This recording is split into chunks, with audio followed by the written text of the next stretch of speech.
there are two classic types of investors. And the most important question is not which one sounds smarter, but which one sounds more like you. A lot of people jump into investing without asking that question. But self-awareness matters more than most beginners realize. Because in the long run, your strategy has to fit your personality. If it does not fit you, you probably will not stick with it. Benjamin Graham described two broad types: the defensive investor and the enterprising investor. Both can succeed, but they work very differently. So let's make this simple. One style is more hands-off, and the other requires more effort and attention. Neither one is automatically better. The best choice depends on your temperament, time, and discipline. The defensive investor wants a simpler approach. Not lazy, just practical. This type prefers safety, structure, and consistency. They usually want a plan they can follow without constant stress. A defensive investor is not trying to outsmart everyone every day. They want solid results with fewer mistakes. Simple, safe, and steady is the theme here. For many people, that is more than enough. The enterprising investor is different. This person is willing to do more work in exchange for the chance of better opportunities. That means more research, more analysis, and more responsibility. It is not just activity for the sake of activity. An enterprising investor studies businesses more deeply.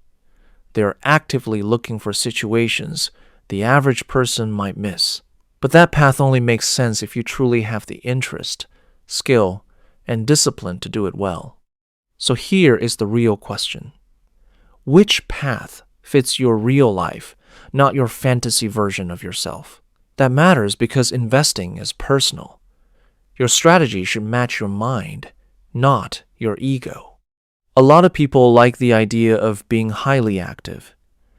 It sounds impressive, but if constant research drains you, distracts you, or pushes you into emotional decisions, it may be the wrong fit. This is why temperament matters so much.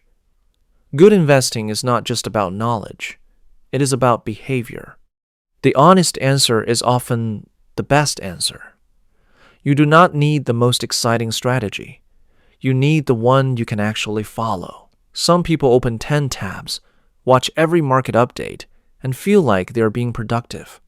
But often, they're just overwhelmed. More motion does not always mean more progress. Too much activity can create stress, confusion, and bad decisions. That is a hidden cost many people ignore.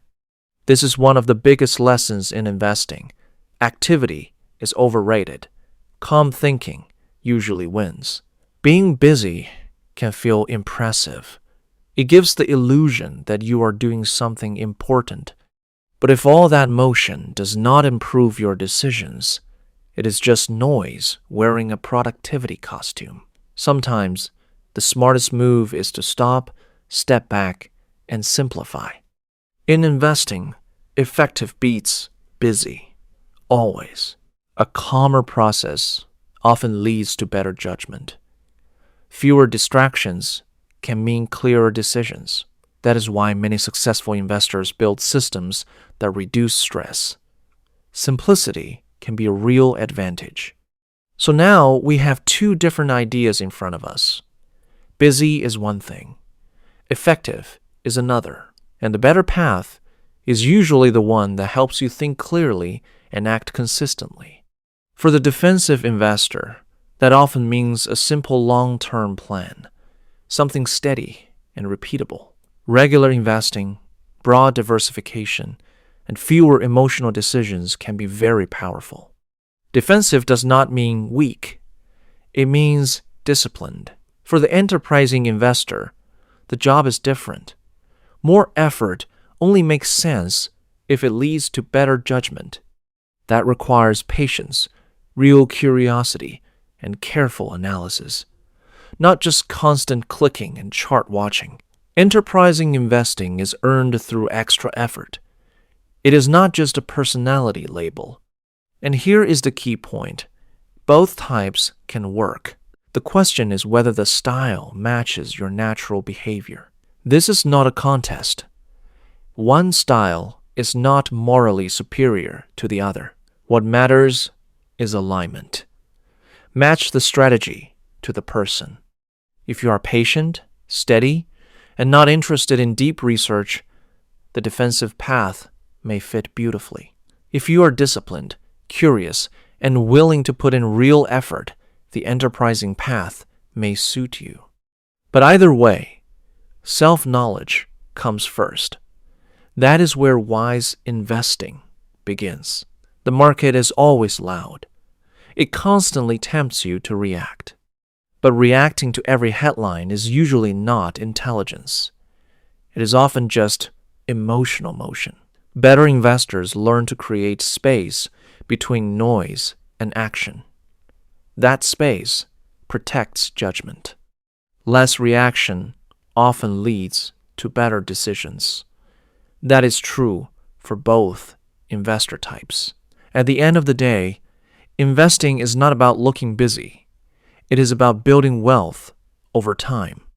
And wealth is usually built one steady step at a time, not through constant excitement. Progress may feel slow, but slow progress is still progress. Consistency matters more than drama. So whether you choose the simple path or the active path, choose it honestly. For many people, the simple path is the better one. It is easier to maintain and harder to sabotage emotionally. The active path can work too, but only when backed by real effort, real skill, and real discipline. That is why the right answer is not the same for everyone. The right answer is the one that truly fits you. The best strategy is the one you can stick with through boredom, fear, and uncertainty. So, are you more defensive or more enterprising? The honest answer might improve your investing more than any hot tip ever could. If you want more beginner-friendly investing videos like this, subscribe and stay for the next lesson. And if you want to support the channel, you can become a member or join on Patreon. Thank you for being here. Until next time, remember, the smartest investor is not the busiest one. It is the one whose strategy matches their temperament.